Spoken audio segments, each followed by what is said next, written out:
Students, आप पढ़ रहे हैं सामाजिक विज्ञान विषय क्लास 10th अध्याय 5th लोकतंत्र।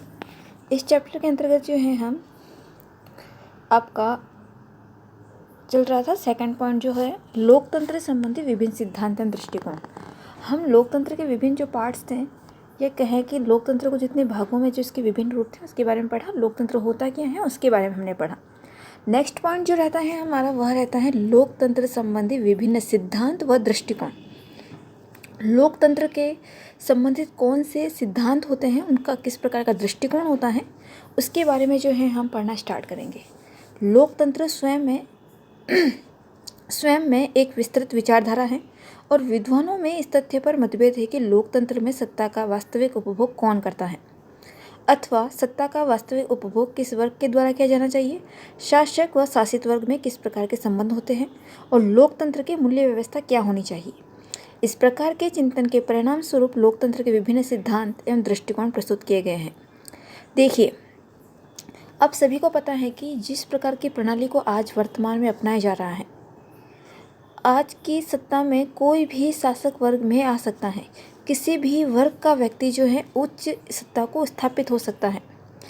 इस बात से आप सभी भली भांति परिचित हैं, क्योंकि पहले क्या होता था कि जो उच्च वर्ग के लोग होते थे वही शासक बनते थे, वही जो निम्न वर्ग के लोग होते थे। क्योंकि अभी तक जब हमने इतिहास पढ़ा है, जो भी हमने हिस्ट्री वाला जो टॉपिक पढ़ा है, अभी तो हम पॉलिटिकल वाला जो है आपका पार्ट पढ़ रहे हैं। लोकतंत्र से आपका जो पॉलिटिकल साइंस वाला जो पार्ट होता है वह स्टार्ट होता है। इससे पहले का जो पार्ट था आपका हिस्ट्री वाला पार्ट, जो भी अभी तक हमने हिस्ट्री वाला पार्ट पढ़ा है, तो उस पार्ट में हमने यही देखा है कि जो भी उच्च वर्ग के जो रहे हैं, उच्च वर्ग जो रहे हैं वह शासक वर्ग रहा है और निम्न वर्ग ने हमेशा जो है एक जनता की भूमिका निभाई है और शासित वर्ग की एक भूमिका निभाई है।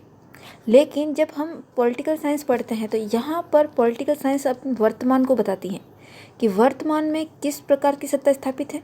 किसी भी वर्ग का व्यक्ति सत्ता को स्थापित हो सकता है, सत्ता पर स्थापित होकर शासन कर सकता है।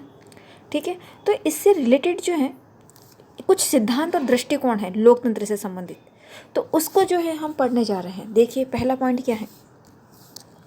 पहला पॉइंट है आपका लोकतंत्र का परंपरागत उदारवादी सिद्धांत एवं दृष्टिकोण। दूसरा है लोकतंत्र का बहुलवादी सिद्धांत एवं दृष्टिकोण। तीसरा पॉइंट है आपका लोकतंत्र का विशिष्ट वर्गीय सिद्धांत एवं दृष्टिकोण, लोकतंत्र का मार्क्सवादी सिद्धांत एवं दृष्टिकोण, लोकतंत्र का समाजवादी सिद्धांत एवं दृष्टिकोण। टोटल आपके 5 जो है लोकतंत्र के सिद्धांत बताए गए हैं। कितने होंगे आपके? 5। इन पांचों सिद्धांतों को आपको बहुत अच्छे से समझना है। यह आपको, अगर आपका किसी भी स्टूडेंट्स को पॉलिटिकल साइंस में इंटरेस्ट है तो उसको बहुत अच्छे से पढ़ना चाहिए और ये बहुत अच्छा सब्जेक्ट भी है। ठीक है, वैसे तो सारे सब्जेक्ट आपके इंपॉर्टेंट रहते हैं, लेकिन इसको थोड़ा आपके प्रेजेंट टाइम के पॉइंट ऑफ व्यू से ये आपका इंपॉर्टेंट रहता है, क्योंकि हमें जो है जिस प्रकार का जीवन हम व्यतीत करते हैं, वर्तमान की स्थिति को ध्यान में रखते हुए हमें जो ये सारी चीज़ें पढ़नी चाहिए कि आज जो है जो हम बुक्स पढ़ रहे हैं वह अभी हमारे किस प्रकार से जो उपयोगी है। आप सभी को पता है कि अभी जो इन्वायरमेंट जो है अभी प्रेजेंट टाइम का सभी जो है चुनाव का जो है माहौल बना हुआ है। तो इस प्रकार के जब हम बुक्स पढ़ेंगे तभी समझेंगे कि किस प्रकार की सत्ता स्थापित है, किस प्रकार के सिद्धांत हैं, किस प्रकार के दृष्टिकोण हैं और किस प्रकार से भारत में इस प्रकार की कौन सी प्रणाली को या कौन से सिद्धांत को अपनाया जा रहा है। ठीक है, तो इसमें आपको 5 सिद्धांत बताए गए हैं। 5 सिद्धांतों को हम पढ़ेंगे और वर्तमान में भारत में किस प्रकार का सिद्धांत अपनाया जा रहा है उसको भी समझेंगे। तो सबसे पहला सिद्धांत जो हम समझेंगे वह है हमारा लोकतंत्र का परंपरागत उदारवादी सिद्धांत एवं दृष्टिकोण। ठीक है, इसको थोड़ा पढ़ना स्टार्ट करते हैं। लोकतंत्र के सिद्धांत का विकास जो है पश्चिमी जगत में पिछले 3 शताब्दियों के उदारवादी राजनीतिक चिंतन द्वारा किया गया है। ये सबसे पहले तो ये सिद्धांत कहाँ से आया है? पश्चिमी सभ्यता से आया है। इसे अक्सर लोकतंत्र का पश्चिमी सिद्धांत अथवा लोकतंत्र का लोकप्रिय सिद्धांत भी कहते हैं। जाहिर सी बात है, इसका जो उद्भव है पश्चिमी सभ्यता से या पश्चिमी देशों के माध्यम से हुआ है, इस कारण से इसको क्या कहा गया है? पश्चिमी सिद्धांत। और यही कारण है यह इस लोकतंत्र का जो है अथवा लोकतंत्र का लोकप्रिय सिद्धांत भी जो है इसको कहा जाता है, क्योंकि ये बहुत ही प्रचलित रहा है। आगे देखिए, Hobbes, Locke, Rousseau, Bentham, J.S. Mill, T.H. Green, Montesquieu, Abraham Lincoln, Jefferson, Herbertson, Spencer आदि लोकतंत्र के परंपरागत उदारवादी सिद्धांत के प्रमुख विचारक माने जाते हैं। अगर मैं आपको परंपरागत उदारवादी सिद्धांत के विचारकों के विषय में बात करें तो यह जो रहेंगे आपके प्रमुख इस सिद्धांत को जो हम पढ़ रहे हैं, इस सिद्धांत के महत्वपूर्ण जो विचारक रहेंगे ये उनके नाम हैं। इस सिद्धांत को समर्थन देने वाले, इस सिद्धांत के बारे में अपना विचार रखने वाले, वे जो हैं यह नाम है। इसमें आपके सारे जो नाम हैं ये इंपॉर्टेंट रहते हैं। होब्स, लोक, रूसो, बेंथम, ये पॉलिटिकल, जब हम पॉलिटी पढ़ते हैं तो ये इंपॉर्टेंटली आपको याद होने चाहिए पॉलिटिकल साइंस में, ठीक है। क्योंकि आप 10th क्लास के हो, सभी को पता है कि आपको नेक्स्ट ईयर जो है आपको सब्जेक्ट लेना पड़ेगा। तो यही सब्जेक्ट जो है अगर आपको अच्छे से, जिसमें आपका इंटरेस्ट होता है, जिसको आपको पढ़ने में रुचि होती है, तो आपको नेक्स्ट ईयर जो है पढ़ने में आसानी रहती है, सब्जेक्ट लेने में भी, ठीक है। तो ये जो 10th है आपकी, तो इसमें आप हर सब्जेक्ट को बहुत अच्छे से पढ़ा कीजिए। जो जितना अच्छा समझ में आता है वही सब्जेक्ट आपके लिए रहना उचित रहता है नेक्स्ट ईयर के लिए। आगे देखिए, लोकतंत्र के परंपरागत उदारवादी सिद्धांत की आधारभूत मान्यताएं एवं लक्षण निम्नलिखित हैं। अब जो हम परंपरागत उदारवादी सिद्धांत को जो पढ़ रहे हैं, इस सिद्धांत की कौन कौन सी मान्यताएं हैं या कौन कौन से लक्षण हैं, इसके बारे में हम समझना स्टार्ट करेंगे। देखिए, पहला पॉइंट है हमारा, ये पहला लक्षण है, वह है व्यक्ति बुद्धिमान प्राणी है, अतः अपना हित अहित समझने की क्षमता रखता है। इसमें कहा गया है, इसके लक्षण, इसके अंतर्गत परंपरागत उदारवादी सिद्धांत के अंतर्गत कि व्यक्ति जो है क्या है, बुद्धिमान है और अपना हित व अहित समझने की इसमें क्या होती है, क्षमता होती है, ठीक है। तो व्यक्ति का इसमें एक लक्षण बताया गया है कि व्यक्ति क्या होगा, बुद्धिमान होगा और उसमें उसको पता होता है सही गलत की, उसको क्या होती है, उसमें समझने की क्षमता होती है कि उसको पता होता है कि सही क्या है और गलत क्या है। नेक्स्ट देखिए, सभी व्यक्ति मनुष्य हैं, इस नाते उनमें न्यूनतम तर्क बुद्धि व संवेदनशील होने के कारण वे सभी मूलतः क्या हैं, समान हैं। अब जो सभी व्यक्ति मनुष्य रूप में ही हैं, मनुष्य श्रेणी में ही हैं, मनुष्य योनि में जब जन्म लेते हैं सभी मनुष्य हैं, इसके कारण से सभी को पता है जो मनुष्य होता है उसको तर्क करना, यानी कि जब हम वार्तालाप करते हैं और तर्क वितर्क होता है वह उसमें होता है, वो बुद्धिमान होता है, संवेदनाशील होता है। इस कारण से वे सभी क्या होते हैं, मूलतः समान होंगे। इसमें समान की बात इसलिए कही गई है कि सभी क्या है, जैसे कि हमने अभी भी पिछली जो क्लास में हमने विभिन्न वर्ग पढ़े हैं, किस किस आधार पर विभेद होते हैं उसके बारे में हमने पढ़ा था। तब यहाँ पर बताया गया है कि भले ही उनका किसी भी वर्ग या किसी भी रंग रूप या किसी भी प्रकार से विभेद के जो हमने कारण बताए हैं, आखिरकार वह है तो क्या है, मनुष्य ही है। व्यक्ति क्या है, मनुष्य ही है, सभी मनुष्य ही हैं। तो इस कारण से सभी क्या होंगे, समान होंगे, ठीक है। तीसरा लक्षण क्या है इसमें, इस सिद्धांत के अंतर्गत तीसरा लक्षण है आपका, शासन का गठन उदारवादी एवं लोकतांत्रिक संविधानवाद के अनुसार होना चाहिए, अर्थात सीमित शासन के सिद्धांत का पालन किया जाना चाहिए। यहाँ पर इस पॉइंट के अंतर्गत यह बताया गया है कि संविधान के अनुसार होना चाहिए, इसका शासन का गठन जो है लोकतांत्रिक, उदारवादी और लोकतांत्रिक संविधान के वाद के अनुसार होना चाहिए। यानी कि यहाँ पर आप सभी को पता है कि भारत जो है, संविधान जो है हमारा बनाया गया है, इस संविधान के जो बनाया गया है, इस संविधान के अनुसार ही जो है ये देश चलता है, ठीक है।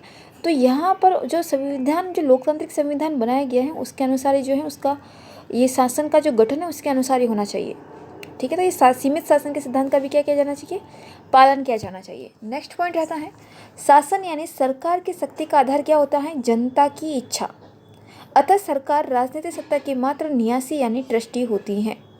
हमने लोकतंत्र को जब पढ़ा था स्टार्टिंग में, जब हमने लोकतंत्र के बारे में जानना स्टार्ट किया था कि लोकतंत्र होता क्या है, तो उसमें ही हमें पता चल गया था कि लोकतंत्र क्या होता है, जिसकी सारी शक्ति किसमें निहित होती है, जनता में, ठीक है। तो इस सिद्धांत के अंतर्गत भी यही बात कही गई है कि सरकार की शक्ति का आधार क्या होना चाहिए, जनता की इच्छा, जनता ही क्या होनी चाहिए, सर्वे सर्वा होनी चाहिए।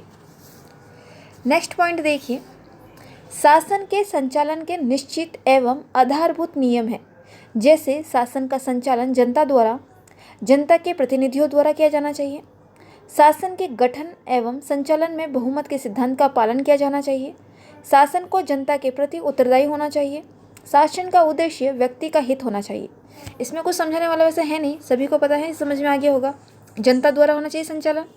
बहुमत यानी कि जिसमें सर्वाधिक जो है, मतलब बहुमत यानी कि वोट सर्वाधिक होने चाहिए, जितने ज़्यादा सर्वाधिक बहुमत का सिद्धांत इसमें बताया गया है संचालन में। जनता के प्रति उत्तरदायी होना चाहिए शासन को।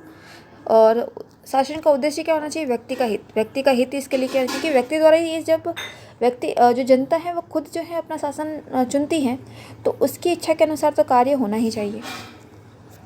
नेक्स्ट देखिए आपका, व्यक्ति को नागरिक स्वतंत्रताएं एवं अधिकार प्राप्त होने चाहिए। इनकी रक्षा के लिए स्वतंत्र व निष्पक्ष न्यायपालिका की स्थापना की जानी चाहिए। ये समझ में आ गया होगा आपको। स्वतंत्र व निष्पक्ष न्यायपालिका जो भी अभी भारत में भी देखने को मिलती है, निष्पक्ष रूप से न्याय होता है। निश्चित अवधि के बाद स्वतंत्र व निष्पक्ष चुनाव होने चाहिए और एक से अधिक राजनीतिक दल होने चाहिए। यह भी हम भारत में वर्तमान स्थिति को देखते हैं। निश्चित अवधि होती है, 5 साल से चुनाव होते हैं, निष्पक्ष होता है, किसी का एक वर्ग का पक्ष नहीं होता है, अधिक राजनीतिक दल होते हैं। आप देखोगे कि बहुत सारे राजनीतिक दल देखने को मिलते हैं। हम कांग्रेस देखते हैं, हम भाजपा देखते हैं, हम ऐसे तृणमूल पार्टी देखते हैं, ऐसे बहुत सारी पार्टीज हम देखते हैं। ठीक है, तो अधिक राजनीतिक दल भी क्या होने चाहिए। नेक्स्ट पॉइंट है आपका, लोकतंत्र में निर्णय बहुमत से लिया जाता है, किंतु इस प्रक्रिया में अल्पमत के प्रति पूरी सहिष्णुता बरती जाती है। बहुमत का निर्णय अल्पमत पर बल प्रयोग से थोपा नहीं जाता, बल्कि समझा बुझाकर मानवाया जाता है। यही तत्व लोकतंत्र को बहुसंख्यकवादी तानाशाही से अलग करते हैं।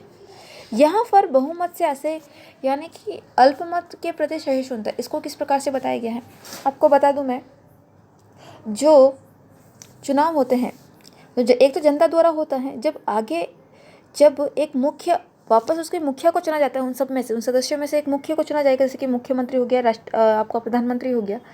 तब इसमें किस प्रकार से होता है कि सबसे पहले क्या, जैसे कि सबका बहुमत होता है, जब वो मत लिया जाता है तो वहाँ पर इस प्रकार से एक व्यक्ति को मत नहीं दिया जाता है, उनको नंबर वाइज दिया जाता है कि हम पहले नंबर पर किसको रखना चाहते हैं, सेकंड नंबर पर किसको रखना चाहते हैं, तृतीय स्थान पर किसको, सभी को वोट मिलता है। सभी को इस प्रकार से नंबर वाइज जो है वोट दिया जाता है। तो जब बहुमत होता है, जैसे कि अगर सेकंड नंबर वाला अधिक लेके आता है तो फर्स्ट वाला क्या करता है, सेकंड नंबर वाले को अपने वोट्स दे देता है।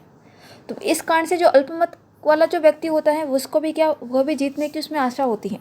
ठीक है, तो इस कारण से अल्पमत के प्रति भी इसमें सहिष्णुता की बात कही गई है। नेक्स्ट पॉइंट रहता है आपका, लोकतंत्र का बहुलवादी सिद्धांत एवं दृष्टिकोण। ये किस प्रकार से है? लोकतंत्र का बहुलवादी सिद्धांत क्या होता है, देखिए इसको। इस सिद्धांत के अंतर्गत, इस सिद्धांत का मूल आधार ही क्या है? बहुलवादी विचारधारा। जैसा इसका नाम है वैसे ही इसकी क्या है, विचारधारा है। बहुलवादी विचारधारा जो समाज के संघात्मक स्वरूप में विश्वास करती है। संघ यानी कि केंद्र स्तर पर जो होता है मेन। लोकतंत्र के सिद्धांत का विकास फिर बात करते हैं, तो इसके विकास के जो विचारक रहे हैं वो कौन कौन से रहे हैं? Laski, Ernest Barker, Miss Follett, GDH Cole, डिंगवी आदि ने किया है। द्वितीय विश्व युद्ध के बाद रॉबर्ट डहल ने भी इसके विकास में क्या किया है, योगदान दिया है। उसने बहुलवादी लोकतंत्र को बहुतंत्रवाद कहना पसंद किया है। रॉबर्ट प्रिथनसन के अनुसार लोकतंत्र का बहुलवादी सिद्धांत एक ऐसी सामाजिक राजनीतिक प्रणाली है जिसमें राज्य की शक्ति में अनेक निजी समूह तथा हित समूह अपनी भागीदारी निभाते हैं। तो इस प्रकार से जो है बहुलवादी सिद्धांत को इसमें बताया गया है। नेक्स्ट आपका लोकतंत्र का सिद्धांत कौन सा रहता है? इसके अंतर्गत लोकतंत्र का विशिष्ट वर्गीय यानी अभिजन वर्गीय सिद्धांत एवं दृष्टिकोण। इस दृष्टिकोण को समझते हैं कि इस सिद्धांत के अंतर्गत ये कौन सी विचारधारा है। इस विचारधारा में, इस संपूर्ण विचारधारा का केंद्र क्या है? अभिजन वर्ग। अब बात आती है इस सिद्धांत के प्रतिपादक कौन कौन है। इस सिद्धांत के प्रतिपादक हैं रॉबर्ट मिचेल्स, मॉस्का, पेरेटो, बर्नम, सी राइल्स मिल्स आदि। रॉबर्ट मिचेल्स जो हैं वह कौन से विचारक हैं? जर्मन विचारक हैं। उन्होंने अपने विचार जो हैं द पॉलिटिकल पार्टीज में अपने विचार लिखे हैं रॉबर्ट मिचेल्स ने। ये रॉबर्ट मिचेल्स ने जो है इस बुक में जो है अपने विचार पॉलिटिकल से रिलेटेड जो भी है, तो इस पॉलिटिकल से रिलेटेड अपने जो विचार जो है इस ग्रंथ में या इस पुस्तक में जो है लिखे हैं। अगला है आपका मॉस्का इतालवी। ये विद्वान रहे हैं। इन्होंने अपने विचार जो है द रूलिंग क्लास नामक कृति में जो है इन्होंने पॉलिटिकल के बारे में जो है अपने विचार प्रस्तुत किए हैं। ठीक है, तो इसमें जो है लोकतंत्र का विशिष्ट वर्ग यानी अभिजन वर्ग या विशिष्ट वर्ग कह सकते हैं। जैसा मतलब कि आपको इसमें कुछ ज़्यादा समझने की आवश्यकता नहीं है। जिस प्रकार से इसका पॉइंट जो दे रखा है, जैसे कि हमने बहुलवादी पढ़ा, तो जाहिर सी बात है बहुलवाद के सिद्धांत को इसमें है। विशिष्ट वर्ग है तो विशिष्ट वर्ग को जो है महत्वता दी गई है, इस विचारधारा को अपनाया गया है। नेक्स्ट आपका रहता है पॉइंट लोकतंत्र का मार्क्सवादी सिद्धांत एवं दृष्टिकोण। यह आपका इम्पोर्टेंट है, मार्क्सवादी सिद्धांत।